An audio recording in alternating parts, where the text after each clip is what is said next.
Welcome to part 2 of our lesson on alcohols and phenols. In this section, we will look into the methods for preparing alcohols, focusing on substitution and addition reactions. We will then explore the dehydration of alcohols, which involves the removal of water molecules to form alkenes. Following that, we will discuss the conversion of alcohols into alkyl halides, highlighting the conditions and reagents necessary for this transformation. Finally, we will cover the oxidation of alcohols, examining how primary, secondary, and tertiary alcohols react to form different products such as aldehydes, ketones, and carboxylic acids.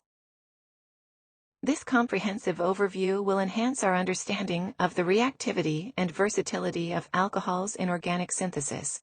The synthesis of alcohols from alkyl halides is a fundamental reaction in organic chemistry, reliant on the principles of nucleophilic substitution.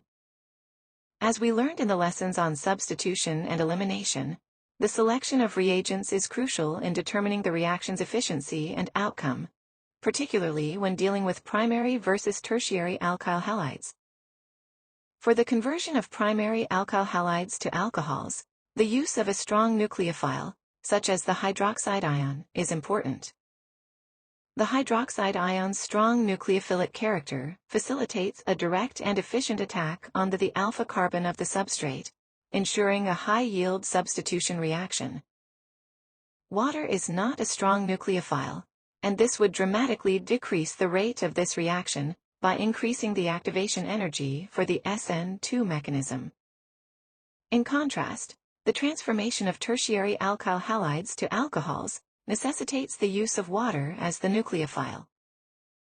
As we have seen, tertiary alkyl halides can readily form a stable carbocation, making them amenable to substitution reactions via the SN1 mechanism. Water, acting as a relatively weak nucleophile, allows this unimolecular pathway to proceed without interfering in the process, allowing for the formation and stabilization of the carbocation intermediate, followed by subsequent nucleophilic attack to yield the alcohol. Utilizing a basic nucleophile, such as the hydroxide ion in this scenario, could induce competitive elimination reactions, specifically E2, resulting in the formation of alkenes rather than the desired alcohols. Therefore, the choice of reagent in this transformation is critical. Hydroxide ions are appropriate for the conversion of primary alkyl halides into primary alcohols, due to their robust nucleophilic properties, whereas water is optimal for tertiary alkyl halides to prevent elimination and ensure the formation of alcohols through the appropriate mechanistic pathway. Alcohols can also be prepared from other functional groups, such as alkenes. Let's go to the next page and review the addition reactions that let us take advantage of this powerful transformation. Having explored the synthesis of alcohols through nucleophilic substitution of alkyl halides, we now turn our attention to another powerful method, the addition of water to alkenes. This transformation is particularly valuable because it allows for the direct conversion of readily available alkenes into alcohols, employing acid catalysis to achieve regioselective Markovnikov addition, thereby adding versatility and efficiency to synthetic strategies. To review, let's consider the acid-catalyzed hydration of alkenes as a method for preparing alcohols. In this process, we start with an alkene, and under acidic conditions, water is added across the double bond. A proton from water is added to one of the carbon atoms of the alkene, and the hydroxyl group to the other. The alkene functional group is no longer present, as the pi bond was broken during the addition mechanism. Let's consider a specific example, the hydration of 2-butene. 2-butene is a simple alkene featuring a double bond between the second and third carbon atoms in a 4-carbon chain. When 2-butene is treated with water, in the presence of an acid catalyst, such as sulfuric acid, the reaction proceeds as follows. The acid protonates the double bond, generating a carbocation intermediate. In the case of 2-butene, the 2 carbon atoms in the C-C double bond have the same degree of substitution, due to symmetry. This means that the carbocation can form on either carbon, and neither is generated faster than the other. As a result, the product of this reaction is 2-butanol, a secondary alcohol, as the only alcohol product. Let's look at another example. Hydration of 2-methyl-1-butene. This molecule features a double bond between the first and second carbon atoms, with a methyl group attached to the second carbon. When 2-methyl-1-butene is subjected to hydration in the presence of an acid catalyst, such as sulfuric acid, the reaction follows a similar pathway. The acid first protonates the double bond, leading to the formation of a carbocation intermediate. In this case, the most stable intermediate places the positive charge on the carbon bearing the methyl group, as this location is more substituted, and thus more stable. The next step involves the nucleophilic attack of a water molecule on the carbocation, resulting in the addition of a hydroxyl group, the more substituted carbon. Consequently, the product of this reaction, after loss of the extra proton, is 2-methyl-2-butanol, where the hydroxyl group is attached to the carbon with the methyl substituent, following Markovnikov's rule. Now that we have looked at a few practical preparations for alcohols, our next step is to examine the reactions of alcohols themselves, starting with the process of dehydration. This reaction allows us to convert alcohols back into alkenes, demonstrating the dynamic interplay between these functional groups in organic synthesis. Continuing our exploration of alcohol reactions, we now turn to the dehydration of alcohols, a pivotal transformation that converts alcohols back into alkenes. This elimination reaction involves the removal of water from the alcohol molecule, and is highly influenced by the structure of the alcohol substrate. The dehydration of alcohols typically requires heating the alcohol in the presence of a strong acid, such as sulfuric acid or phosphoric acid. The scope of this reaction varies significantly, with the type of alcohol involved: primary, secondary, or tertiary. Tertiary alcohols dehydrate readily under acidic conditions, following the E1 mechanism. In this process, the hydroxyl group is protonated to form a good leaving group, leading to the formation of a carbocation intermediate. The subsequent loss of a proton from an adjacent carbon atom results in the formation of the alkene.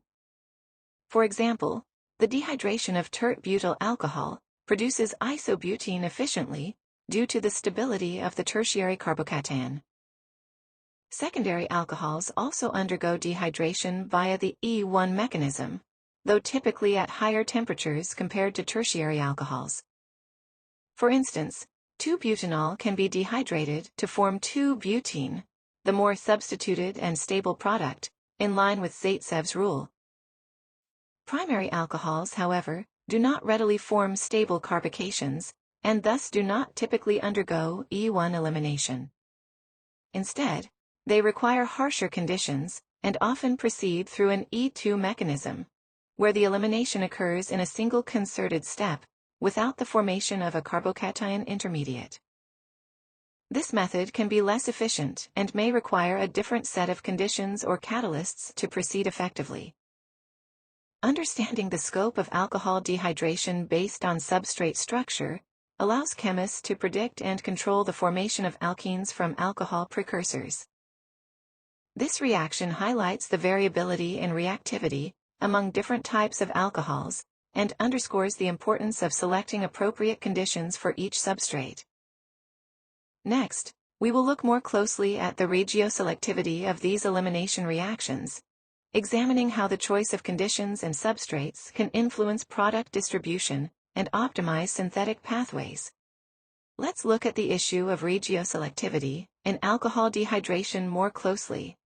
Consider the example of 1-methylcyclohexanol. This molecule is a secondary alcohol, featuring a hydroxyl group attached to a cyclohexane ring with a methyl group on the same carbon. When 1-methylcyclohexanol undergoes dehydration under acidic conditions, it follows the E1 mechanism, resulting in the formation of the more substituted and stable alkene, 1-methylcyclohexene.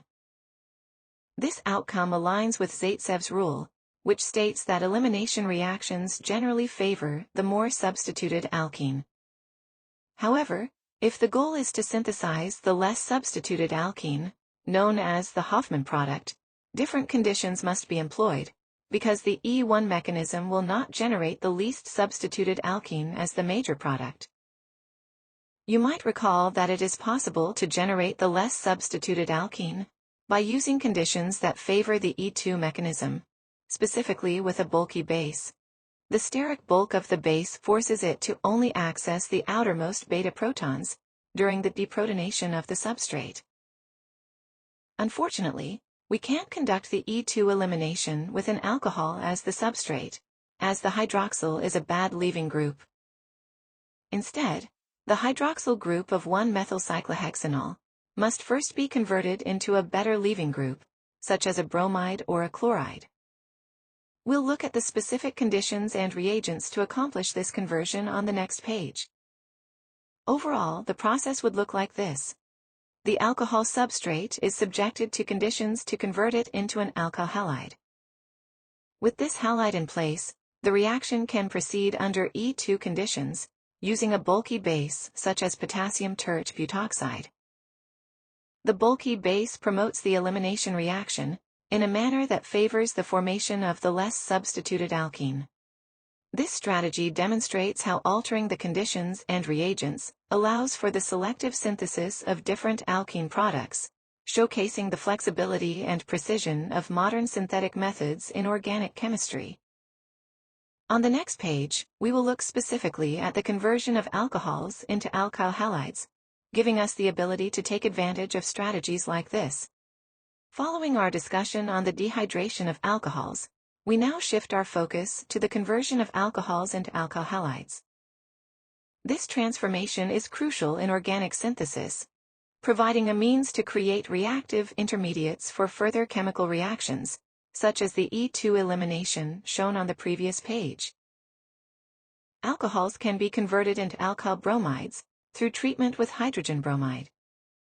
The acidic hydrogen bromide protonates the hydroxyl group, converting it into water, an excellent leaving group, which allows for its substitution with a bromide ion. The reactivity and mechanism of this transformation vary depending on the structure of the alcohol substrate. For primary alcohols, this reaction proceeds through an SN2 mechanism. Secondary alcohols can undergo this transformation via either the SN1 or SN2 mechanisms, depending on the reaction conditions, such as temperature and the presence of catalysts like zinc chloride. Tertiary alcohols, on the other hand, predominantly follow the SN1 mechanism due to the stability of the resulting carbocation intermediate, making this process rapid even at room temperature. One limitation of this method is that hydrogen bromide is a strong acid, and this can cause unwanted side reactions with other functional groups. If an alkene or an alkyne is present, for example, the hydrogen bromide will also react with the pi bond, causing an addition reaction to take place. To help avoid side reactions such as these, organic chemists have several other reagents that allow for the selective conversion of alcohols into alkyl halides. Let's go to the next page and learn about these reagents to further expand our toolkit for chemical transformations.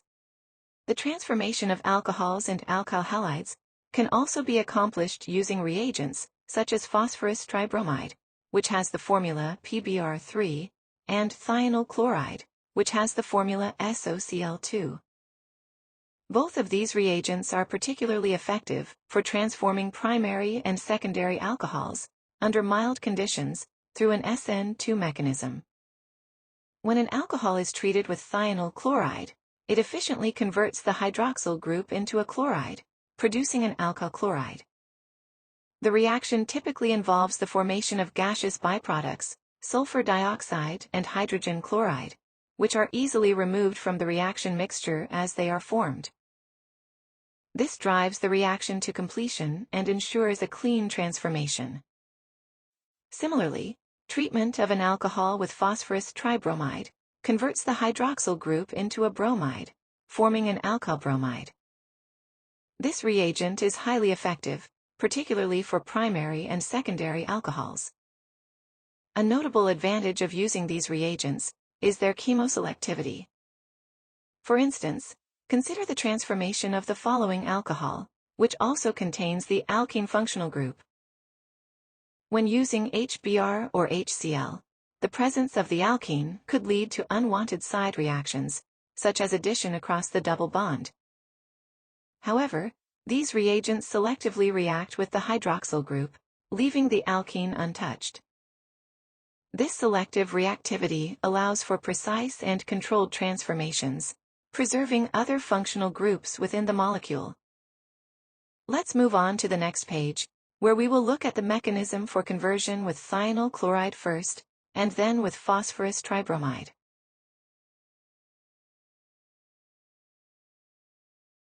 The reaction of an alcohol with thionyl chloride begins with the alcohol acting as a nucleophile, attacking the sulfur atom of thionyl chloride. The sulfur atom, being electrophilic, readily accepts the lone pair from the oxygen atom of the hydroxyl group, forming a chlorosulfite ester intermediate. This step is facilitated by the partial positive charge on the sulfur, making it an attractive target for the nucleophilic oxygen.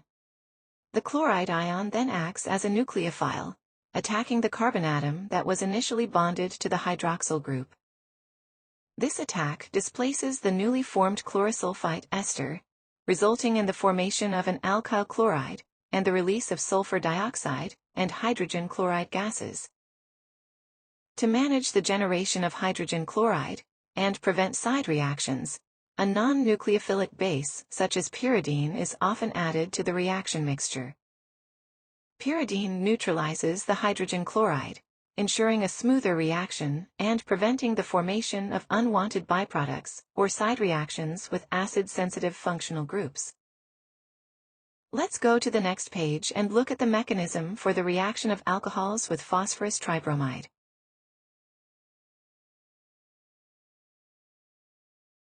The reaction of an alcohol with phosphorus tribromide begins with the alcohol acting as a nucleophile.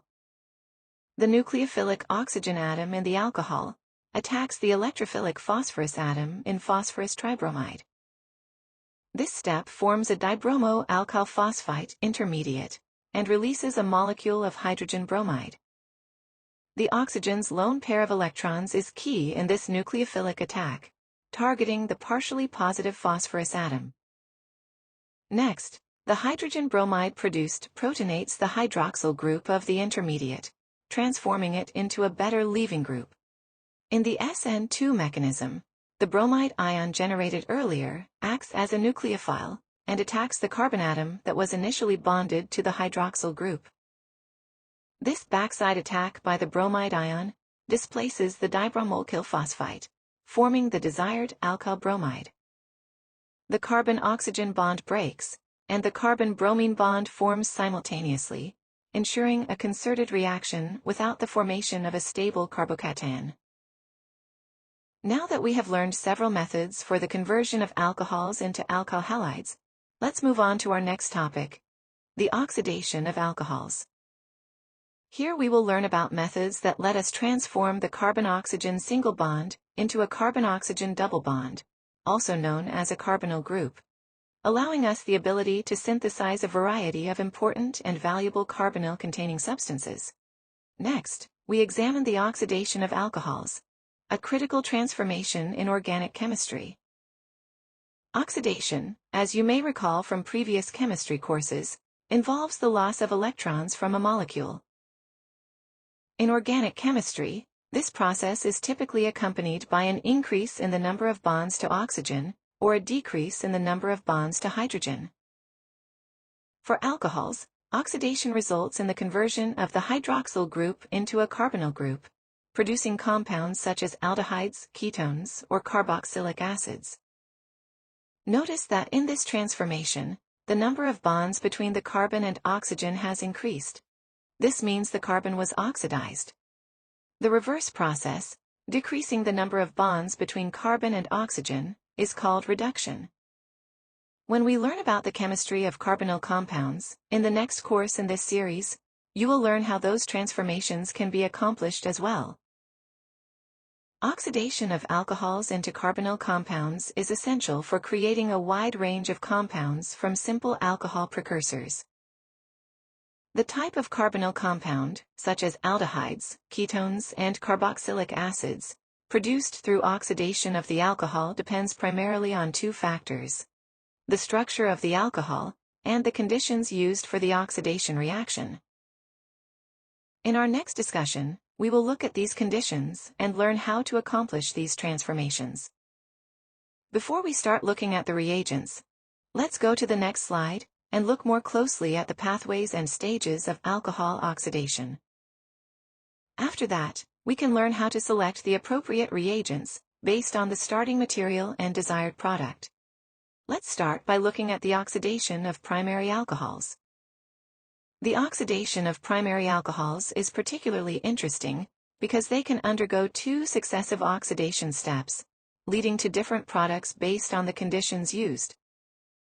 This versatility makes primary alcohols particularly useful in synthesis, and also as versatile substrates in a variety of biological contexts. Notice that a primary alcohol has two hydrogen atoms attached to the carbon that bears the hydroxyl group. This feature allows for two separate oxidation reactions to occur, each targeting one of these hydrogen atoms. In the first oxidation step, a double bond is formed between the oxygen and carbon atom. During this transformation, one hydrogen atom from carbon is removed, along with one hydrogen from the hydroxyl group. The resulting product is an aldehyde. Notice that the aldehyde still has one hydrogen attached to the carbonyl carbon, allowing it to undergo further oxidation. Under more vigorous or prolonged oxidation conditions, the aldehyde is further oxidized to form a carboxylic acid. This second oxidation step involves the removal of the remaining hydrogen atom attached to the carbonyl carbon and the addition of an oxygen atom. The choice of oxidizing agent and reaction conditions is crucial in determining the final product.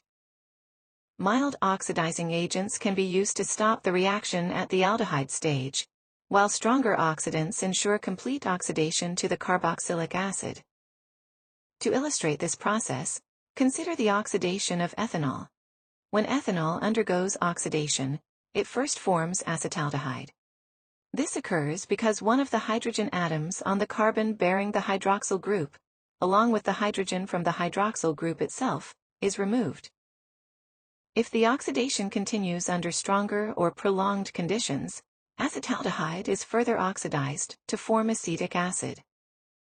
In this second step, the remaining hydrogen atom attached to the carbonyl carbon is removed, and an oxygen atom is added, completing the conversion to a carboxylic acid.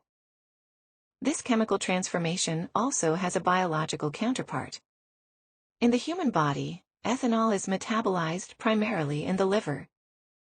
The enzyme alcohol dehydrogenase catalyzes the oxidation of ethanol to acetaldehyde. Acetaldehyde is then further oxidized to acetic acid by the enzyme aldehyde dehydrogenase. This biological oxidation is essential for the detoxification of ethanol, as acetaldehyde is a toxic compound that must be quickly converted to the less harmful acetic acid. The acetic acid is further metabolized into carbon dioxide and water, which are harmlessly eliminated from the body. Next, we will discuss the oxidation of secondary alcohols, highlighting how they differ from primary alcohols in their oxidation behavior and the resulting products. Continuing our examination of alcohol oxidation, we now turn to the oxidation of secondary alcohols. Unlike primary alcohols, secondary alcohols can only undergo one oxidation step. This process converts the secondary alcohol into a ketone.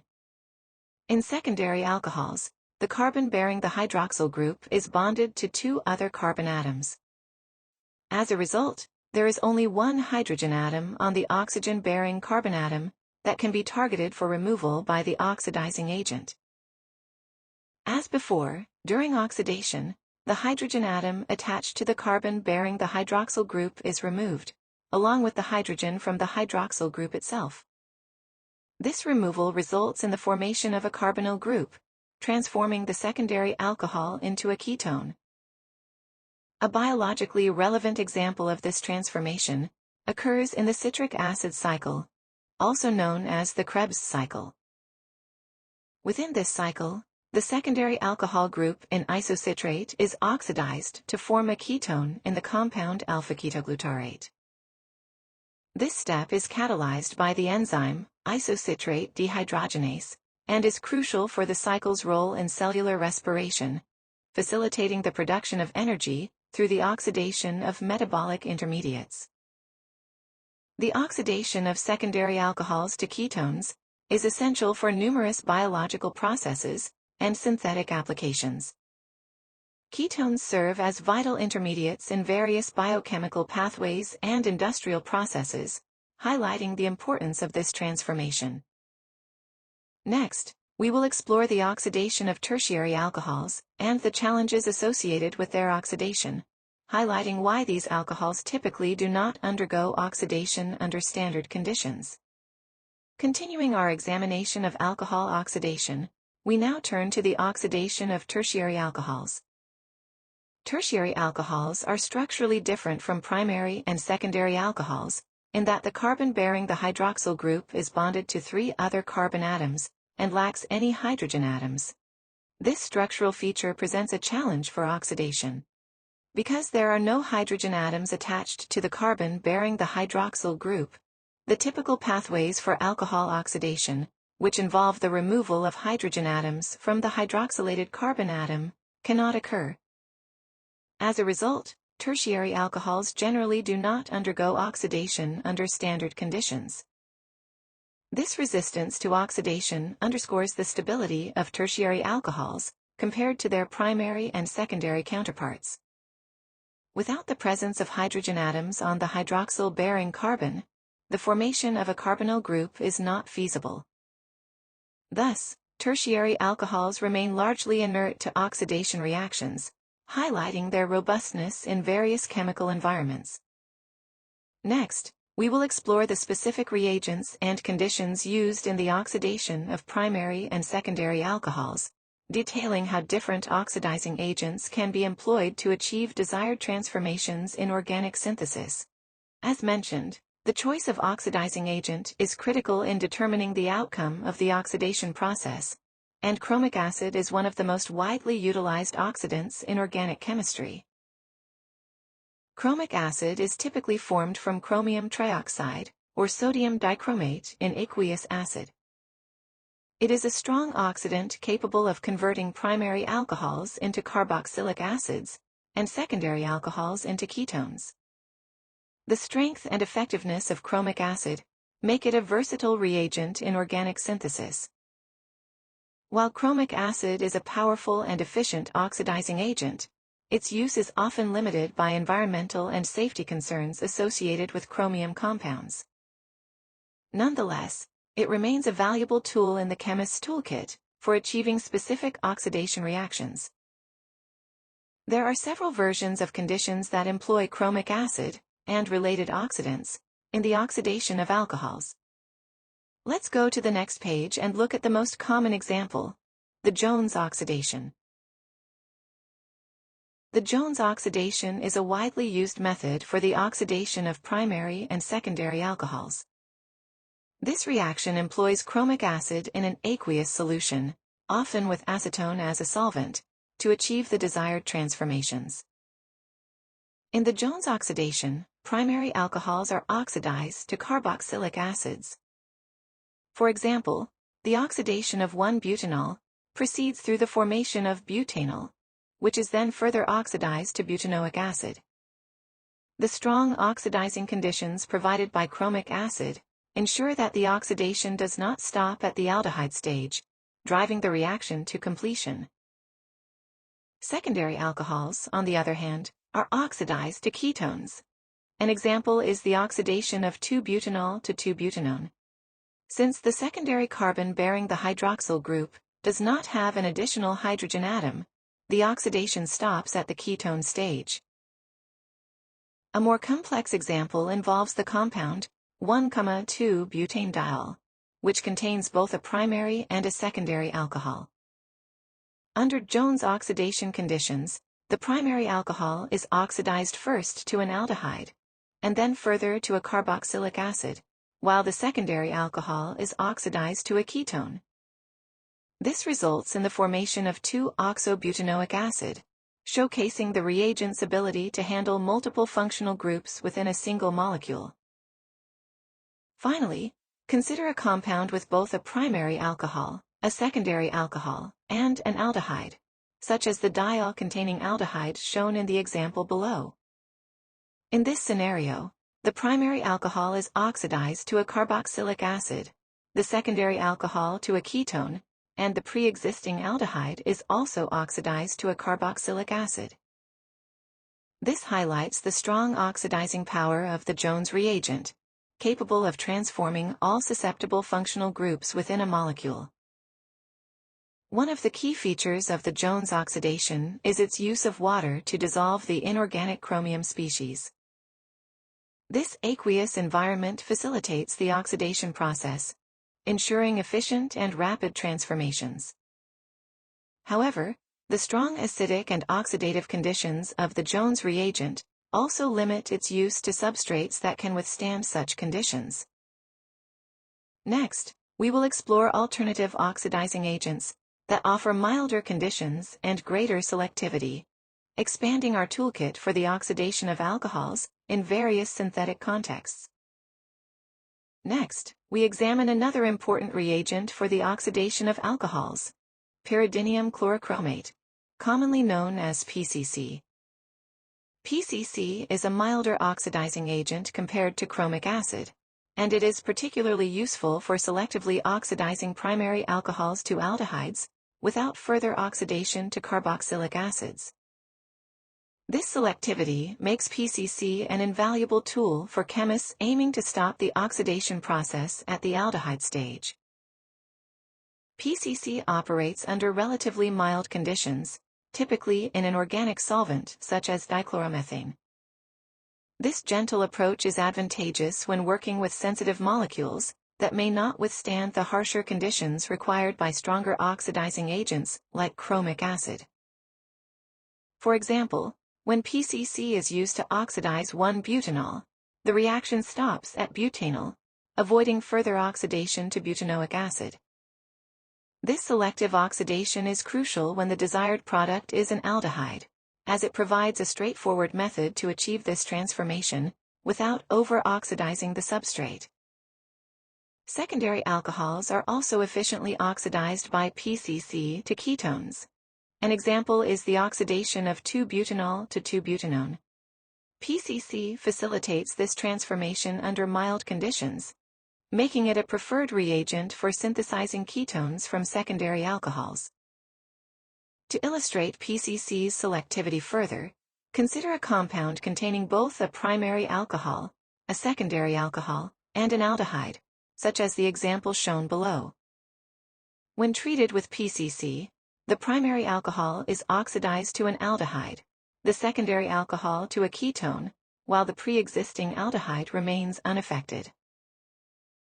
The versatility and mild nature of PCC make it an essential reagent in organic synthesis, particularly when selectivity and gentle reaction conditions are required. Its ability to selectively oxidize primary alcohols to aldehydes and secondary alcohols to ketones, without further oxidation, underscores its utility in a wide range of synthetic applications. Let's go to the next page and review the reactions we have covered in our discussions of the chemistry of alcohols, by making a reactions summary for the lesson. After that, we can look at a few examples that highlight the synthetic utility of these reactions in the context of other functional groups we have studied in this course. Throughout this lesson, we have explored various methods for transforming alcohols into different functional groups, emphasizing their applications in organic synthesis. Let's make a summary of these reactions, showing the reagents, conditions, and the transformations they cause. We began with the preparation of alcohols from alkyl halides through nucleophilic substitution, discussing how the choice of reagents, such as hydroxide ions for primary alkyl halides, and water for tertiary alkyl halides, influences the reaction pathway and efficiency. We also reviewed the addition of water to alkenes, known as hydration, to prepare alcohols through acid-catalyzed Markovnikov addition.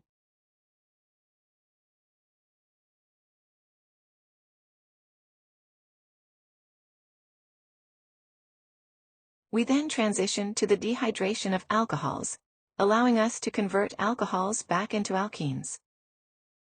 This elimination reaction, particularly for secondary and tertiary alcohols under acidic conditions, demonstrates regioselectivity by favoring the formation of more substituted alkenes, according to Zaitsev's rule.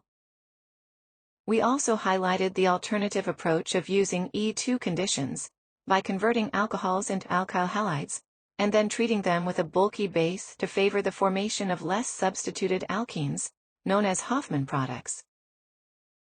To support that transformation and others, we examined the conversion of alcohols into alkyl halides, using reagents such as hydrogen bromide, thionyl chloride, and phosphorus tribromide. These methods showcase the transformation of hydroxyl groups into halides, through SN1 and SN2 mechanisms, depending on the structure of the alcohol substrate. The oxidation of alcohols was another key focus, beginning with an overview of what oxidation entails, and how the structure of the alcohol, and the conditions used, determine the final carbonyl compound. We then went into detail on two specific oxidizing conditions, the Jones oxidation, and PCC. We learned that the Jones oxidation is a strong oxidizing method, using chromic acid, usually an acetone, to convert primary alcohols to carboxylic acids, and secondary alcohols to ketones. We also noted that aldehydes are also oxidized, in these conditions, to carboxylic acids. The powerful oxidizing nature of chromic acid was contrasted with the milder and more selective oxidation, using pyridinium chlorochromate, which is ideal for stopping at the aldehyde stage, when oxidizing primary alcohols. Secondary alcohols can also be oxidized with PCC, giving us another method for the preparation of ketones. Finally, we noted that aldehydes are not oxidized by PCC, which gives us the ability to use this oxidant, even when sensitive functional groups are present. Through these discussions, we have highlighted the versatility and precision of different reagents and conditions in transforming alcohols, providing a comprehensive understanding of their reactivity and applications in organic synthesis. This concludes Lesson 7, and it also concludes our survey of organic functional groups. Congratulations on completing these lessons. I hope that these lessons have helped you gain a better understanding and appreciation for the study of organic chemistry.